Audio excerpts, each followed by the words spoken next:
Homelessness is rising in this country, and the reason might surprise you.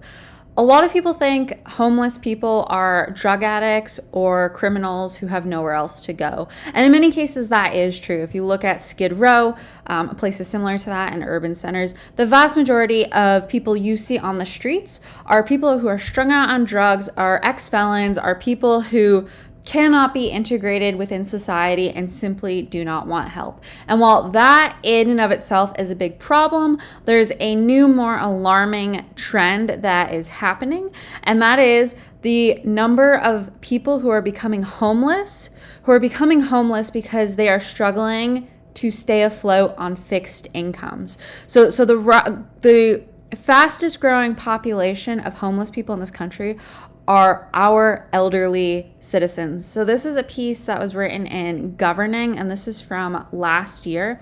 And this talks to this. So people over the age of 50 used to make up about 10% of the homeless population. So they used to be a minority.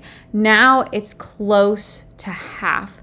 So the vast majority of people or who are becoming homeless or newly homeless people, it's the elderly. It's people who can no longer afford to keep up with the cost of living on their fixed incomes. So it says here, over the past 30 years, the homeless population has gotten substantially older. The percentage of homeless single adults age 50 or older has climbed steadily from 11% in the early 1990s to 37% in 2003, and now to nearly 50% in the 2020s. So that's a pretty substantial climb. So almost 40 percentage points increase in the last 30 years. The population of homeless individuals who are 65 or older is predicted to more than double by 2030. So there's some logical reasons for this, right? Like, this also reflects the demographic shift that is happening right now. So it's possible that we're seeing more elderly people becoming homeless, not necessarily because homelessness is rising, but because there are simply more baby boomers than any other generation alive right now. And so as they age, statistically, it's more likely that members of that generational cohort would be homeless. But as we'll dive into this article and see some examples in a moment, it actually is because of the rising cost of living, and that the elderly who are on fixed incomes just can't keep up with it. So it says here, nationwide increases in housing costs are the primary factor behind the country's increasing homeless population, with elderly people facing an unmanageable cost of living increases. So it says here, many elderly live on fixed incomes, with 90% of adults over 65 receiving a Social Security benefit. And there are critiques that can be made for this. I think a lot of older folks, I think they screwed around when they were younger. I think that's safe to say. They didn't do their due diligence to save for retirement. They just banked on Social Security. They banked on Medicare. And now the hens have come to roost, and there isn't much money left in the coffers for them. And even the cost of living adjustment is increasing. I think for 2026, it just went up. I want to say it was 2.8%. And that is not only below inflation, but everyone knows inflation is far higher than what's being reported. So a 2.8% increase to cover groceries that are going up 20% in some cases, obviously, that is a huge issue. And so it says here, the average monthly Social Security benefit currently hovers around $1,826. So that means if you have no savings, you have no 401k, no pension, nothing, and you're solely subsisting off of Social Security, you're only getting $1,800 a month. And I want to say this is taxable income as well. Correct me if I'm wrong on that, but I believe this is taxable income. So according to the Rent Group's, sorry, this is hard to read, February 2024 analysis, the median price of an apartment was $1,981. So, I mean, obviously that varies, and that includes larger cities, but on average, it's about $1,900. So far more than what people on Social Security are getting. And then, of course, if you live in New York, Boston, or LA, it's substantially higher. I can personally speak to this. I have my grandfather, his sister, and then his sister's disabled adult son. They are all collecting Social Security right now. My grandfather, I think, is in his early 80s, I want to say. So his sister is probably about the same age. And then her son is, I think, in his 50s. And so they don't have any sort of savings, and they're all living off of Social Security. So one of the things they've done to be able to afford housing is they've pooled their resources together. So they share an apartment together. And so, they take their $1,800 or whatever they get per month, and they have basically combined forces. And I think this is what a lot of people have to do right now to survive, is you have to get creative, and you have to go back to multi-generational housing or cohabitate with family members. You got to do something, because it's clear this is not affordable for a lot of people. And so this article highlights California, which is obviously an expensive place to live. And it says where in California, the average supplemental security income benefit is around $1,183 a month. And there are no counties where someone on a pension can afford a studio apartment. So you can't afford to live on your own. Like, there's just nothing, there's no inventory available for you. So your best option is to be able to rent a room in a house or cohabitate with family members. And this doesn't even account for nursing homes. So I'm sure that's probably far more expensive as well. So we're talking about folks who just literally, there's no money to spare, and they have no options, and they're just not making enough. So they're being forced onto the streets.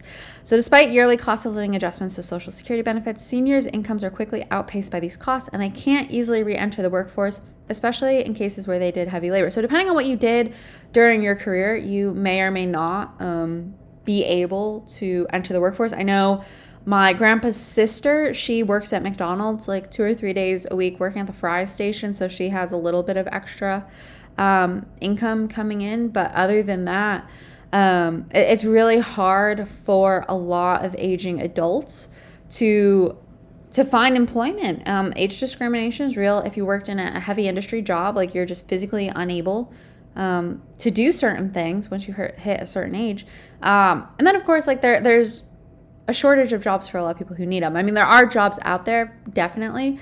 But there's also a lot of competition for especially hourly jobs right now. You have Gen Zers at the bottom of the labor market who aren't getting they're not starting their careers like they were supposed to. A lot of those jobs, entry-level jobs, no longer exist. So they have to take hourly jobs. So if you are a manager of a Starbucks or a McDonald's or a Chipotle, and you have the option between hiring a 70-year-old or a 24-year-old, I mean, depending on your perspective, a 70-year-old might be a little bit more reliable, but from like a youthfulness standpoint, like, the 24-year-old is going to be a better bet. There's like fewer risks, I would say, health-wise, with that individual. And so there's competition for a rapidly shrinking pool of good paying jobs, and the ones that remain are hourly jobs that in and of themselves don't really pay the bills either.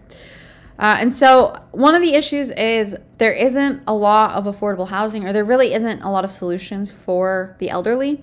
So waiting lists for housing are quite long and may not even be open for new applicants. I mean, anyone who is familiar with like Section 8 and like housing vouchers and stuff, I think a lot of people know that. There's always waiting lists to get onto these sorts of things. And then obviously folks in shelters have to use a shared bathroom or sleep on bunk beds, which obviously not conducive to the elderly, not conducive to someone in a wheelchair. And they're not built for the elderly in mind. And so there's a lot more risks involved, frankly, with going into a shelter than I think people acknowledge. And another thing here is affordable housing doesn't stay affordable. So this is a quote from the Justice and Aging's Director of Housing Advocacy. She says, seniors living in low-income tax credit housing are not protected from steep rent hikes that make this publicly supported housing unaffordable. So this is the other issue. It's not even just that the elderly can't afford rent. A lot of people are being pushed out of their homes because they can't afford the property taxes on it. Like, when you have a fixed income, and we've seen housing values skyrocket in recent years. So of course, properties have been assessed at those new rates, and so and then annually most cities vote to increase taxes, and what might seem like a 2 or 3% tax hike here and a 1% tax hike there, like, over time it adds up. And so if you're on a fixed income, like, you just have no wiggle room to accommodate these costs. So there are people who have houses that are paid off, who just can't afford the electric bill, or they can't afford the taxes, and so they're losing their homes, and they're losing their like a safe place to sleep at night because of that. So let's turn to some examples. So this is a housing advocate who goes around and makes TikToks about this. And so he posted this back in September about how the homeless system is designed to make things worse for senior citizens. So how senior citizens are left out of all of the nonprofit services and the infrastructure designed to help homeless people. Are becoming homeless faster than any demographic in America. And the problem is, our homeless system is set up for them to die outside. Let me tell you what I mean. When the federal government went all in on Housing First, it completely changed how it distributed funds to homeless programs. Almost everything got redirected into vouchers. And here's the deal. One of the first things we figured out was there's going to be more people who need a voucher than we have vouchers available. So how do we determine who's going to get a voucher first? This is where the cracks start to form. So the solution we came up with is what we call prioritization. Housing First prioritizes chronic homelessness. We would literally do assessments to determine how worse off someone is compared to the other, and you've got to give the voucher to the person who is the worst off. So what happens if you're 72 years old, you're living on Social Security, and your landlord sells the building you're in and you can't afford rent? Well, suddenly you are homeless, you want to qualify for a voucher, but you're not going to qualify against someone who's been homeless for 5 years. They're the same age as you, they're worse off, so therefore the system will prioritize them every time. The only way you're going to qualify is if you get worse off than someone else. But the problems don't end there. So what do you do in the meantime? You're not going to qualify for a voucher until you've been homeless a lot longer, so your life needs to get worse than it is now. So your hope is, I'm going to go to a shelter. Well, here's the problem. When we designed the system around Housing First, we stopped funding shelters and transitional living programs. Why? Because we thought we wouldn't need them anymore because everyone would be housed. So we designed a homeless system essentially around the idea that you've got to be worse than anyone else in order to qualify for help. In the meantime, we stopped funding shelters and transitional living programs so folks don't have anywhere to go. So essentially the system is designed for you to get worse before it will help you. The system doesn't care that if you're 72 years old and you just became homeless, you are way more vulnerable than someone who's been homeless for 5 or 6 years. And that is the problem. It is built around terrible assumptions. I know this is bad news, but this is something we've got to grapple with. Thanks for watching. This is something I was completely oblivious to before doing research for this video, and I suspect probably you are too, because everyone thinks of homelessness from the perspective of drug addicts and people on Skid Row, and a lot of the services are designed for those people.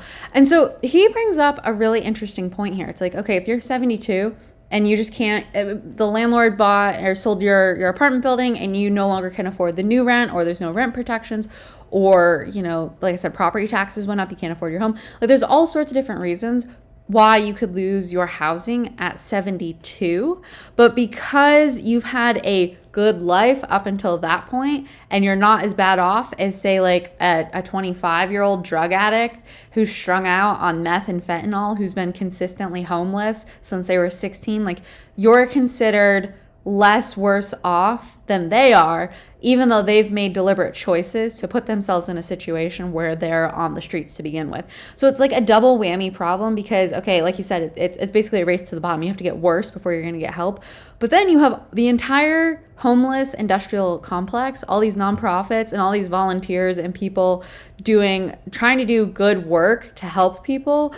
They're helping the people who don't want to help themselves, while the people who actually need help, the elderly being one example, they are falling through the cracks, quite literally. They're not getting the help they need because visibly they are considered less worthy and less deserving than a drug addict. And this is, I mean, there's so many reasons why I really hate the homeless industrial complex. Like, it just perpetuates the problem. It doesn't solve it.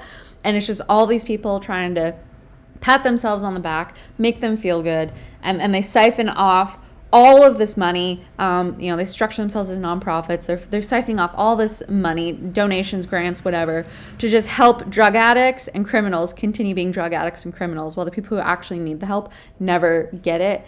And this is one really good example. Like you're not seeing the kind of support that is needed for the elderly that these people on like Skid Row are getting. So here's an example of someone who actually is going out onto the streets and running an organization called Food Bank on Wheels. But I want to play this. And I wrote, this is from July, but this is for a 77-year-old homeless woman. She has broken English, so I suspect she's an immigrant who may or may not have family in the country, to be honest. But it says here she could no longer afford her HOA fees in her South Florida condo, and she was evicted and forced into homelessness. So no, here, it's not that she couldn't afford rent.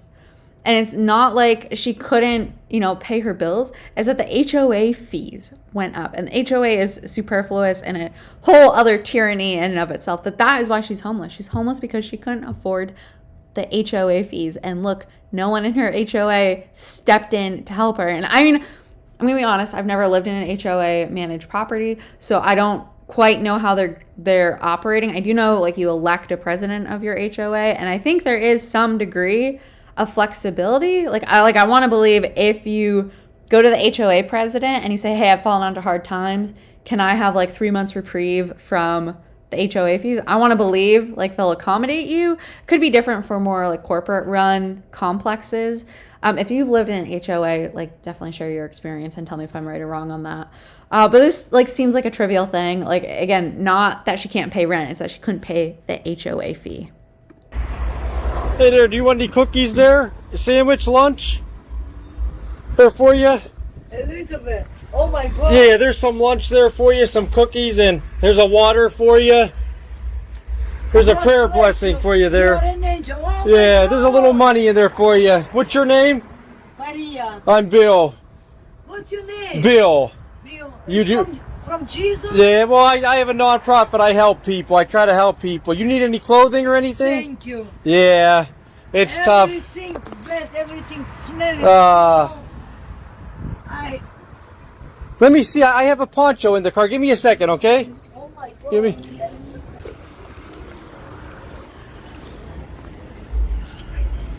There, dear. Oh my Here's God. some bodies, some deodorant, some lotion for you, and a shirt. And here's a poncho for you, okay? Oh my God. God bless you, dear. Protection. For Yeah. you. May God send you good people. Yep. Save you money when you're Yep. 77. 77 years old.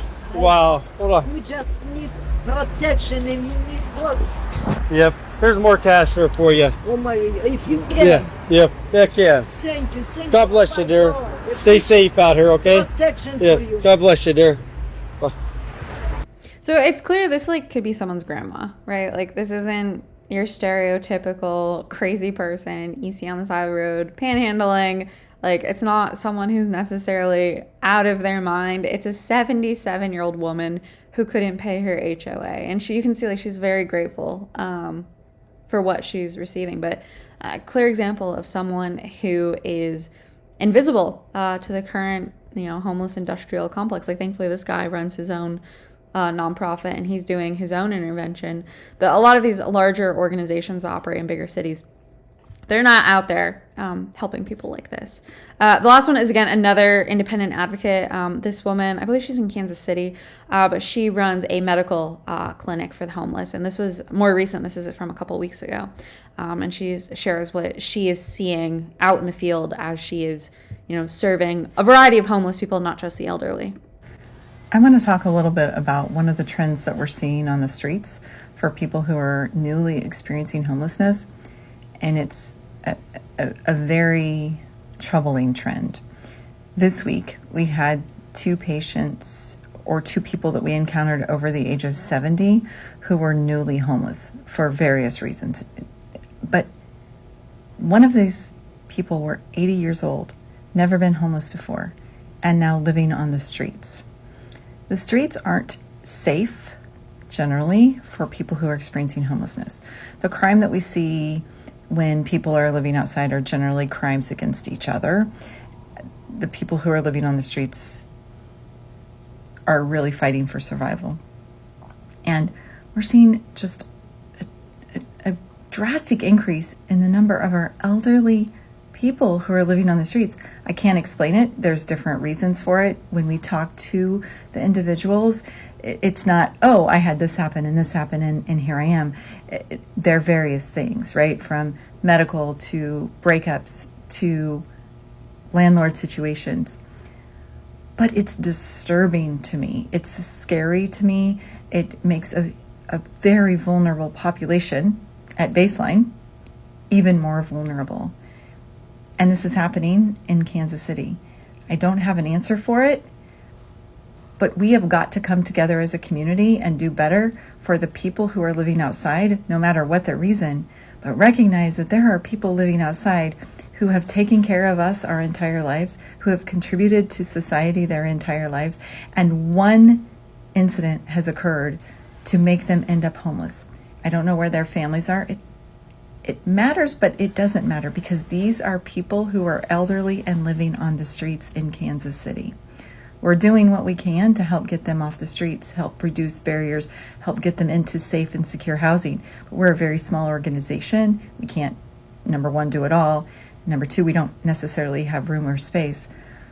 But I just think that it's really important that we're aware that this is happening and we've got to do better. We've got to do better for our communities, and we've got to do better for the elderly in our communities. So I think there's an alarming prognosis here that is worth talking about. Like, yes, of course, you're seeing an increased number right now in the present of elderly folks becoming homeless. And as you've seen, it's not that they're necessarily becoming homeless because they're bad people. A lot of them, it's their first time. And it's because they can't keep up with cost of living for one reason or another, right? And so you're seeing an increase in first-time homelessness amongst the elderly population. But really, this is a window into the future because you have a population who didn't really save for retirement, banked on receiving government benefits until they died. That system, we can clearly see it's broken. You don't have enough young people paying in now to Social Security. Social Security has predicted to go dry for several years now. I think 2033, 2034 is the current estimate. So once that happens, payments will start declining for citizens. So even if you think by that point, it'll be like $2,000 a month and you think that's what you're owed, if you retire if you're retired now, in a decade, you're probably not going to see the same benefits you're getting right now. And then obviously, if you're not working and you don't have a supplemental income to support yourself, like you're going to be in a world of hurt. So I think this is foreshadowing what is to come in the immediate term when it comes to boomers, especially who are well into retirement now and relying heavily on Social Security. But it is also a warning for those of us younger coming up. Gen X hasn't really saved much for retirement either. I mean, I'm a millennial and I can tell you my retirement savings is definitely pathetic, and I've had to tap into it this year just to keep up with costs. And of course, Gen Z isn't saving for retirement. So no one is really saving for the future. There are some people, of course, but a lot of people aren't saving for the future, and whatever you think you have saved up might not be enough. It might not be enough. And there's, I think the fear a lot of people are concerned about is running out of money in retirement. So I think this is a warning and a call to action for a lot of us. Obviously, like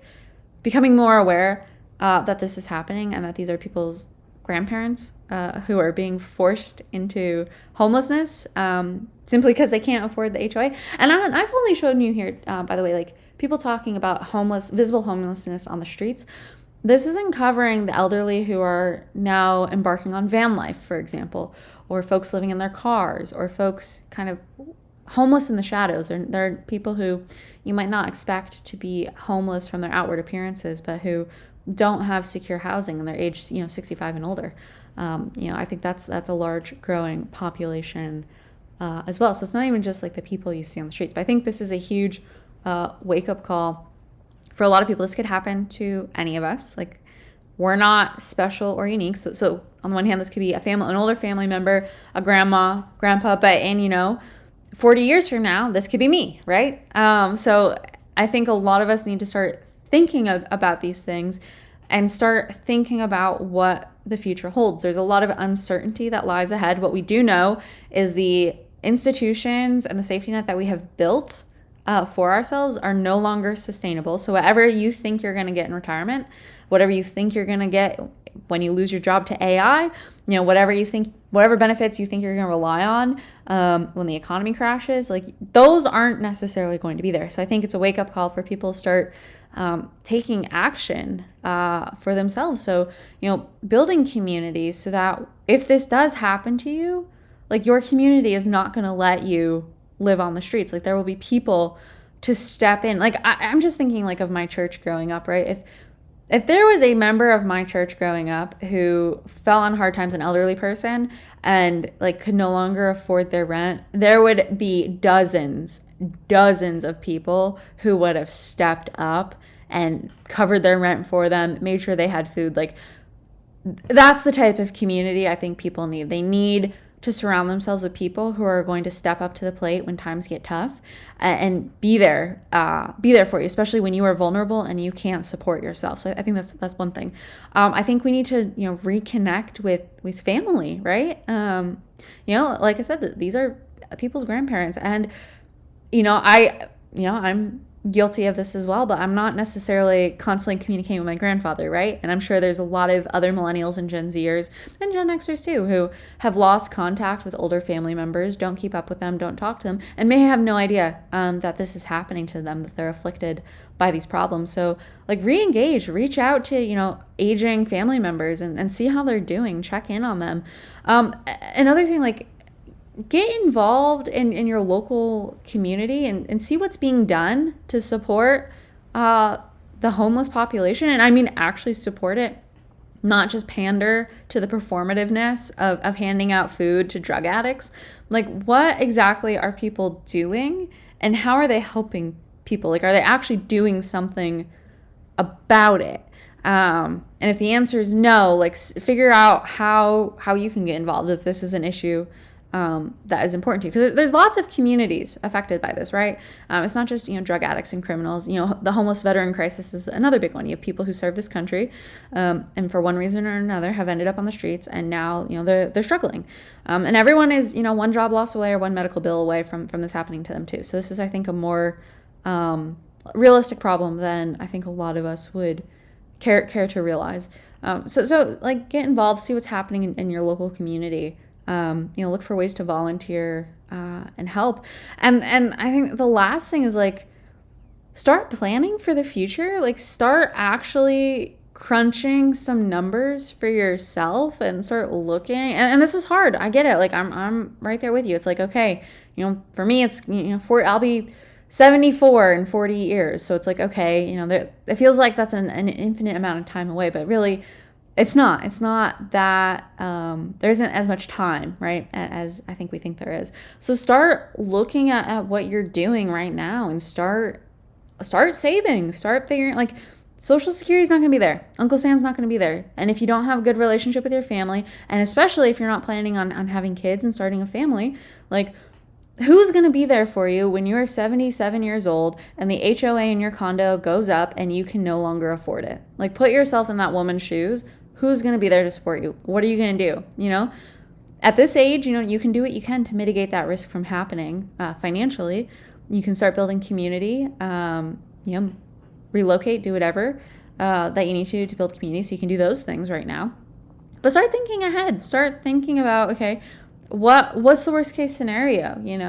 If you run out of funds to support yourself, like what are you going to do? And are the institutions that you think are going to exist that will help you, food banks, food stamps, Medicare, Medicaid, housing, whatever, is that actually a viable option to bank on, or should you give yourself an extra cushion just in case? I think this is something everyone should be thinking about right now. But this is definitely a silent crisis that is emerging. Obviously, people working in the space have been sounding the alarm for some time now, but I think seeing it visible on social media like TikTok, where you can observe and record and share this information, I think that is shedding light on this problem as it's continuing to grow, and I think it's only going to get worse over time. So definitely pay attention to this. It is definitely a canary in the coal mine in terms of just systemically where our society is going, and things that you should, look ahead towards in the future, but then also things you can do now to help your fellow members of your community, but also to set yourself up for not being homeless when you're older. So that's what I have for you today. If you enjoyed this analysis, I would love it if you would like and subscribe. Thank you so much for watching, and I'll see you in the next video.